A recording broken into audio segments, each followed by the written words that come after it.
గురుభ్యో నమః. గురువారం జ్యోతిష పరిహారాలు.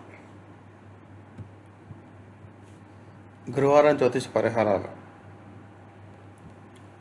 అదృష్ట ద్వారం తట్టడానికి గురువారం ఈ సులభమైన ఉపాయాలు చేయండి. మీ భాగ్యం ప్రకాశిస్తుంది. ఎంతో కాలంగా మీరు ఒక కళను చూస్తూ వస్తున్న మార్గాలు మూసుకుపోతున్నట్టు అనిపిస్తే కనుక ఈ సులభమైన ఉపాయం తప్పక ప్రయత్నించాలి. కొన్నిసార్లు విశ్వాసం మరియు చిన్న చర్య కూడా మనిషి జీవితాన్ని మారుస్తుంది. కొన్నిసార్లు విశ్వాసం మీరు ఒక చిన్న చర్య కూడా మనిషి జీవితాన్ని పూర్తిగా మార్చేస్తుంది. ఇది కేవలం ఒక ఆచారం మాత్రమే కాదు, మీలో విశ్వాసాన్ని పెంచుకునే మార్గం కూడా. మీరు ఒంటరిగా లేరని, మీ కృషి మరియు సంకల్పం కూడా ప్రకృతికి వినిపించబోతుందనే నమ్మకం దీనిలో దాగి ఉంది. ప్రతి మనిషి జీవితంలో ఎప్పుడో ఒకప్పుడు ఎంత ప్రయత్నించిన విజయాన్ని అందుకోలేని కాలం వస్తుంది. ఎవరో విదేశాలకు వెళ్ళాలని కోరుకుంటారు, ఎవరో సినిమా లేదా సంగీత రంగంలో బ్రేక్ కోసం ప్రయత్నిస్తారు. ఎవరికి సరైన గురువు దొరకడు, మరికొందరికి సరైన మార్గదర్శి దొరకడు. అప్పుడు వారు ఒంటరిగా ఉండే అనిపించుకొని బహుశా అదృష్టం తమకు అనుకూలంగా లేదని భావిస్తారు. కానీ ఒక సులభమైన శక్తివంతమైన ఉపాయం ఉంటే అది పెద్ద ఇబ్బంది లేకుండా మీ అదృష్టాన్ని తిప్పివేస్తే ఎలా ఉంటుంది? ఇలాంటి ఉపాయంలో ఒక దానిని మనం ఈరోజు తెలుసుకుందాం. ఇది కేవలం గురువారం రోజున మాత్రం చేయవలసి ఉంటుంది. దీనిలో దాగి ఉంది ఆ స్థైర్యం, విశ్వాసం మరియు శక్తి రహస్యం. అరటి చెట్టు ఉపాయం. సరళమైన మరియు ఫలప్రదమైన మార్గం.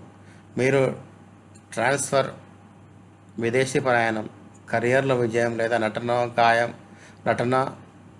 గానము, నృత్యము లేదా సంగీతం వంటి సృజనాత్మక రంగములలో ముందుకు కొనసాగాలని కోరుకుంటున్న మార్గాలు మూసుకుపోతున్నట్టు అనిపిస్తే వెంటనే ఈ ఉపాయం మీకు మేలు చేస్తుంది. ఏమి చేయాలి? గురువారం ఉదయం లేచి స్నానం చేసి శుభ్రమైన బట్టలు ధరించండి. తర్వాత ఆలయంలో లేదా మీ పరిసరాల్లో ఉన్న అరటి చెట్టు దగ్గరికి వెళ్ళండి. ఒక కంకణము, ఎరుపు పసుపు రంగు దారం తీసుకొని ఆ చెట్టుకు కాండంలో 11 సార్లు కట్టి ప్రతిసారి ముడి గట్టిగా వేయాలి. ప్రతి ముడి వేస్తూ ఒక మంత్రాన్ని జపించండి. శ్రీహరి శ్రీహరి అని జపించండి. మీ మనసులో కోరిక చెప్పండి. ముడి కట్టేప్పుడు మనసులో మీరు కోరుకున్న కోరికను మౌనంగా చెప్పుకోవాలి. పెద్ద మంత్రాలు, కఠిన పూజలు అవసరం లేదు. విశ్వాసంతో మీ మనసులోని కోరికను చెప్తే సరిపోతుంది. ఈ విధానం ద్వారా పాజిటివ్ ఎనర్జీ మేల్కొని మార్గాలు సహజంగా తెలుసుకుంటాయని విశ్వాసం ఉంది. గుర్తుంచుకోవాల్సిన విషయాలు. అరటి చెట్టు ఆలయంలో ఉంటే మరింత శ్రేయస్కరం. ఉపాయం చేసే సమయంలో మనసు ప్రశాంతంగా, దృష్టి కేంద్రీకృతంగా ఉండాలి. ఎవరికి చూపించడానికి చేయకూడదు, మీ విశ్వాసంతోనే చేయాలి. ఒకసారి ప్రారంభిస్తే వరుసగా 3 గురువారాలు తప్పకుండా చేయాలి. ఈ ఉపాయం వెనుక తాత్వికం ఏంటి? మనస్సు విశ్వాసంతో ఏదైనా చేస్తే మనలో ఒక సానుకూల శక్తి వలయం ఏర్పడుతుంది.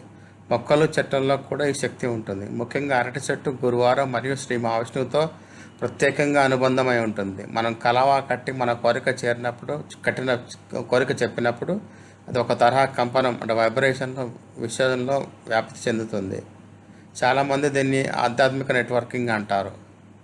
అంటే మనసు, ప్రకృతి, బ్రహ్మాండం అన్నీ ఒక రేఖలో కలిసిపోవడం. ఫలితం కనిపించడానికి ఎంత సమయం పడుతుంది? ప్రతి వ్యక్తి శక్తి అంటే ఎనర్జీ మరియు పరిస్థితులు వేరువేరుగా ఉంటాయి. కాబట్టి ఎవరికైనా మొదటి వారంలో ఫలితం కనిపించవచ్చు, మరికొందరికి ఆలస్యం కావచ్చు. కానీ పూర్తి విశ్వాసంతో నిజాయితీగా చేస్తే ఫలితం తప్పకుండా ఉంటుంది. ధన్యవాదాలు.